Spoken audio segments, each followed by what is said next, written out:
প্রধান নির্বাচন কমিশনার বলেছেন আগামী নির্বাচনের জন্য পুরোদমে প্রস্তুতি নেওয়া হচ্ছে।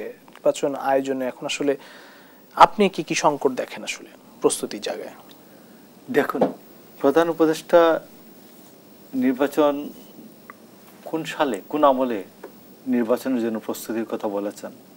নির্বাচন কমিশন বলেছে এখন পর্যন্ত তারা কোনো ইঙ্গিত পায় নাই সরকারের কাছ থেকে যে এটি প্রধান নির্বাচন কমিশন আজকে বলেছেন। জি, তাহলে আলহামদুলিল্লাহ ভালো। কারণ প্রধান নির্বাচন কমিশনারের সাথে যে প্রধান উপদেষ্টার যে বৈঠকটা হলো এটা সম্বন্ধে আমরা কিন্তু কিছু জানতে পারি নাই। উনি আজকে বলেছেন যে বৈঠকে আসলে নির্বাচনের সময়সূচি নিয়ে কোনো কথা হয়নি, তবে নির্বাচনের প্রসঙ্গটি এসেছে। আচ্ছা, ভেরি গুড। তো আমরা ওনাদের এই যে একান্ত বৈঠক সম্বন্ধে তো কোনো কিছু জানার ব্যবস্থা নাই, তারপরে আমি কতগুলো কথা বলি। এই একান্ত বৈঠকটি এইভাবে না হলে ভালো।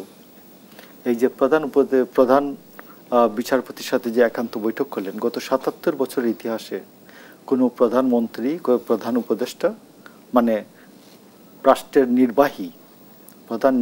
সরকারের প্রধান নির্বাহী কখনোই এইরকম বৈঠক করেননি। নাম্বার আসুন, তবে আমি প্রস্তুতির জায়গায় কতকগুলি ভেজাল দেখতেছি। ভেজাল যেমন ধরুন এনবিআর এর একটা ভেজাল গেল, সচিবালয়ের একটা ভেজাল। সচিবালয়ের ভেজালটার মূল কি? সচিবালয়ের ভেজালটার মূল হচ্ছে যে তারা বলছে যে আমাদের ডিপার্টমেন্টাল প্রসিডিংস মানে বিভাগীয় মামলা না হয়ে চাকরিচ্যুত করা যাবে না। আর এই অধ্যাদেশে বলা হচ্ছে বিভাগীয় মামলা ছাড়া কারণ দর্শানো নোটিশ দিয়ে, যদি কারণ দর্শানো নোটিশের কারণ গ্রহণযোগ্য না হয় তাইলে তিনি চাকরিচ্যুত করতে পারবেন। আর ওরা বলছে যে না, বিভাগীয় মামলায় যে রায় হবে সেই অনুযায়ী চাকরিচ্যুত হতে পারে। তো এটা আগে ফাঁসি দিয়ে দিবেন, তারপরে আলোচনাটা করবেন। এটা কি হলো? নাম্বার 3 নম্বরে দেখেন, আপনাকে আরেকটা বলি, মানে সরকার কতগুলো আত্মঘাতী কাজ করছে, মানে সবগুলো গুলমাল লাগানোর কাজ করছে। কেন করছে? কারা করছেন এগুলি? তো দেখুন, আমরা দেখলাম যে বাংলাদেশ টেলিভিশন সরকারের অন্যতম প্রচার মাধ্যম, পাবলিক সার্ভিস মিডিয়া এটা বলতে পারেন। তো পাবলিক সার্ভিস মিডিয়া যদি হয় এটা, তো এখানে কি হচ্ছে, এটাকে তারা বলছেন যে এটাকে স্বায়ত্তশাসন দেওয়া দাও। তো পাবলিক সার্ভিস যে ব্রডকাস্টিং আছে, পাবলিক সার্ভিস ব্রডকাস্টিং কখনো এটা প্রফিট মেকিং অর্গানাইজেশন না, কিন্তু তাকে যখন স্বায়ত্তশাসন দেবে তখন তো তাকে প্রফিট মেকিংও করতে হবে। অথচ পাবলিক সার্ভিস ব্রডকাস্টিং যেটা আছে, এরা কি করে একটা স্বাধীন দেশের উপযোগী শিক্ষা, তারপরে সংস্কৃতি, তারপর স্বাস্থ্য, চিকিৎসা, জনসচেতনতা, এটা তারা দেখে। আপনি দেখবেন যে বাংলাদেশে যে ওয়ারসালাইন, এই ওয়ারসালাইন বানানোটা শিখাইছে বাংলাদেশ টেলিভিশন। বাংলাদেশে যে আমাদের টয়লেট, যে আমাদের শৌচাগার পদ্ধতি যেটা, এটাকে শিক্ষিত করছে বাংলাদেশ টেলিভিশন। আমরা ইন্ডিয়ার থেকে এগিয়ে আছি কিন্তু এটাতে, জনস্বাস্থ্যের ক্ষেত্রে।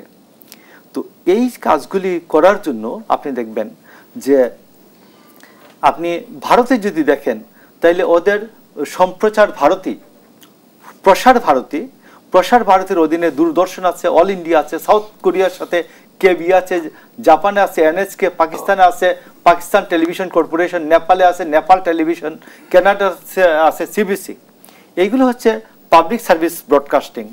তো পাবলিক সার্ভিস ব্রডকাস্টিং এর জায়গায় আমার কথাটা হচ্ছে, আপনি স্বায়ত্তশাসনের জন্য এখানে ভেজাল না লাগাইয়া আপনি স্বায়ত্তশাসন দিলে তারা কিন্তু সরকারি কর্মচারী হিসেবে, পুরো সরকারি কর্মচারী হিসেবে তারা জয়েন করেছে। এখন তাকে যেন আপনি বললেন স্বায়ত্তশাসিত সংস্থার কর্মচারী, তখন তো তারা তো এখানে থাকবে না। এই ভেজালটা না লাগিয়ে বরঞ্চ আপনি তাদেরকে স্বাধীন সম্প্রচার নীতিমালা করতে দেন। স্বাধীন সম্প্রচার নীতিমালা করলে বাংলাদেশ টেলিভিশন নিজেরা দাঁড়াবে।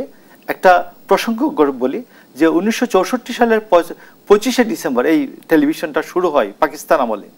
ওই দিন আইয়ুব খান পূর্ব পাকিস্তানের টেলিভিশন উদ্বোধন করেন ডিআইটি ভবনে, আর এর উল্টা দিকে ফাতেমা জিন্নার বিশাল মিটিং হচ্ছিল। তো রাত্রে 8টা নিউজে দেখা গেল ফাতেমা জিন্নার নিউজ ব্ল্যাকআউট। তো জামিল চৌধুরী যে পিডি ছিলেন তিনি বললেন যে প্রথম দিনেই টেলিভিশন, পূর্ব পাকিস্তানের টেলিভিশন দর্শকদের প্রত্যাশা পূরণ করতে পারলো না। তো এই জন্য আমি বলছি যে এটাকে বরঞ্চ স্বাধীন সম্প্রচার নীতিমালার মাধ্যমে বাংলাদেশ টেলিভিশনকে আরো পরিশুদ্ধ করা যেতে পারে, আরো ভালোভাবে চলার ব্যবস্থা করা যেতে পারে। বাট এই যে স্বায়ত্তশাসন দেওয়ার নামে যে ব্যবস্থাটা করছেন, এইটা 1990 সালে যে কারণে প্রয়োজন ছিল আজকে এই কারণে প্রয়োজন নাই। 1990 সালে একটা টেলিভিশন ছিল না, আজকে 35টা টেলিভিশন মাটি আছে। আবার আরেকটা সরকারি টেলিভিশনকে আপনি মাটি না ভাবেন, সরকার সকল বিজ্ঞাপন বাংলাদেশ টেলিভিশনে দেওয়ার জন্য বাধ্যতামূলক করবেন, এটাকে আমি মনে করি এটা একটি সরকারের আত্মঘাতী সিদ্ধান্ত হবে।